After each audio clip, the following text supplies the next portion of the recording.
Garrett, it's just one start, but you had to feel pretty good out there today, right? I mean, with the conditions, with being opening day, it seems like you didn't really have too many hiccups. Yeah, I mean, this was a day we were kind of always looking for. You know, it's the one you circle, the first day of the year, and we kind of went out there with a bang, and it was a good way to start.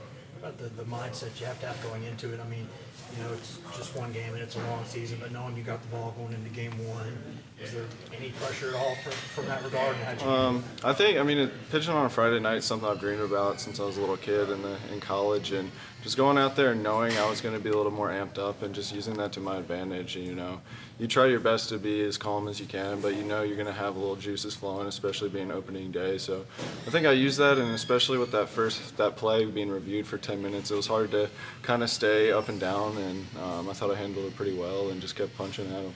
I'm sure Landon's caught you in bullpens and practice and whatnot, but how was the chemistry in a game type situation?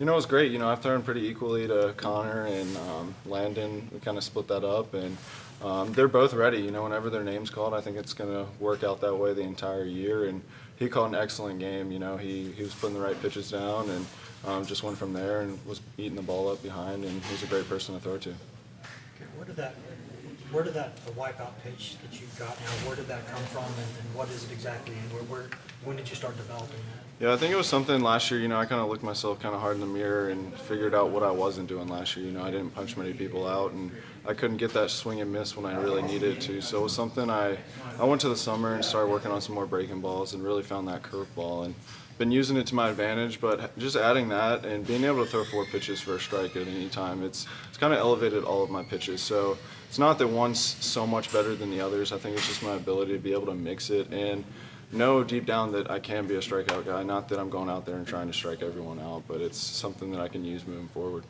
You just talked about how it was a dream, pitching on Friday night. You get that first K on a Friday night. What's going through your mind? You know, I was pretty excited and pretty pumped, and I knew it was something that I could go out there and set the tone for our team. And I think it worked out pretty well, and it got our bats rolling and played great defense behind us. I think every aspect of our game was great tonight, especially being aggressive in base running, scoring people in running position, and playing great defense behind me.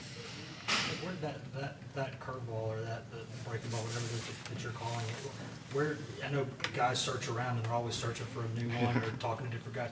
Where did you find that one? How did you settle on that? Yeah, you know, I'm always a student of the game, and I'm always going to people, and being in Cape Cod was such a blessing, and be able to ask people, hey, how do you hold that pitch? How do you do this? But at the end of the day, it's me throwing the pitch, and it's me playing around with it in between starts and practice, and it was just something that I was being able to comfortable, and just something when I throw it, I just go right at them. You know, it's not like I'm holding anything back, which I feel like I have done in the past, and it's just me versus you, and let's see if you can hit it, you know, and that's my mentality, and it's been working out for me. In terms of angle and break on the ball, is there a big league pitcher that you kind of look up to in terms of what you want to emulate? Yeah, I think I emulate Tanner Roark pretty good from the Nationals. You know, he's got 4 pitches, got 2-seam, 4-seam, and he does have that big curveball that kind of is more 12-6, and just throws a lot of strikes too. You know, nothing really stands out like exceptionally on any of his pitches, but he has great command and very poised, and that's something I try to do when I go out there.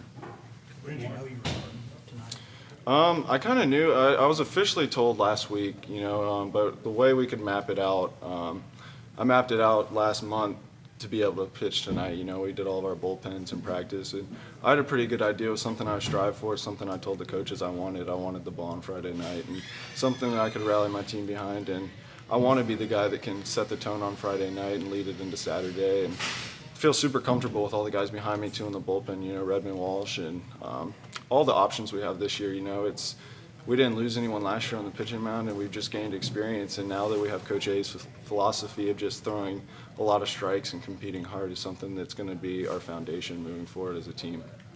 Pick one more.